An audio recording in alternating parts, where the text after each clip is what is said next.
ಸಾರಿಗೆ ನೌಕರರ ಮುಖಂಡ ಆನಂದ್ ಸುಬ್ರಾವ್ ವಿಧಿವಶರಾಗಿದ್ದಾರೆ. ಪಾರ್ಥಿವ ಶರೀರದ ಅಂತಿಮ ದರ್ಶನವನ್ನ ಸಿಎಂ ಪಡೆದಿದ್ದಾರೆ. ವಿಜಯನಗರದ ನಿವಾಸದಲ್ಲಿ ಅಂತಿಮ ನಮನವನ್ನ ಸಲ್ಲಿಸಿದ್ದಾರೆ. ಸಚಿವ ಸಂತೋಷ್ ಲಾಡ್, ಶಾಸಕ ಪ್ರಿಯಕೃಷ್ಣ ಕೂಡ ಅಂತಿಮ ನಮನವನ್ನ ಸಲ್ಲಿಸಿದ್ದಾರೆ. ವಯಾಲಿ ಕಾವಲ್ನಲ್ಲಿ ಅಂತಿಮ ದರ್ಶನಕ್ಕೆ ಸಕಲ ವ್ಯವಸ್ಥೆಯನ್ನ ಮಾಡಲಾಗಿದೆ. ಮಲ್ಲೇಶ್ವರಂ ಘಾಟೆ ಭವನಕ್ಕೆ ಪಾರ್ಥಿವ ಶರೀರವನ್ನು ಸ್ಥಳಾಂತರ ಮಾಡಲಾಗುತ್ತೆ. ಸಂಜೆ 4 ಗಂಟೆಗೆ ಸಾರ್ವಜನಿಕರಿಗೂ ಕೂಡ ಅಂತಿಮ ದರ್ಶನಕ್ಕೆ ಅವಕಾಶವನ್ನು ಕಲ್ಪಿಸಲಾಗಿದೆ. ಬಳಿಕ ನಿಮಾನ್ಸ್ಗೆ ದೇಹದಾನವನ್ನು ಮಾಡೋದಕ್ಕೆ ಕುಟುಂಬ ಈಗಾಗಲೇ ನಿರ್ಧರಿಸಿದೆ.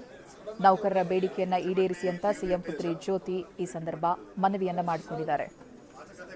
ಸಾರಿಗೆ ನೌಕರ ಮುಖಂಡ ಅನಂತ ಸುಬ್ರಾವ್ ವಿಧಿವಶರಾದಾಗ ಸಿಎಂ ಹೋಗಿ ಅಂತಿಮ ನಮನವನ್ನು ಸಲ್ಲಿಸಿದ ಸಂದರ್ಭ. ಅವರು ಕಾರ್ಮಿಕರ ಧ್ವನಿಯಾಗಿದ್ದರು.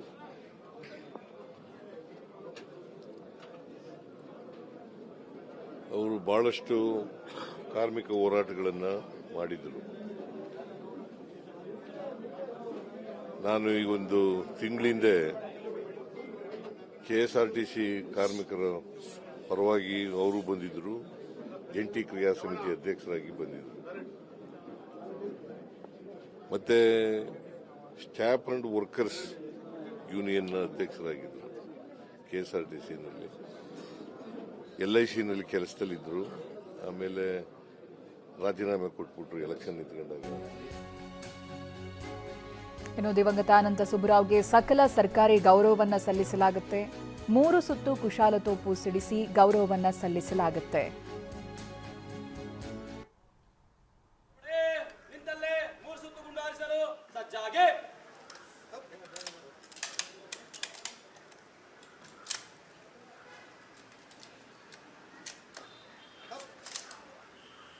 ಸಮರ್ಪಣೆ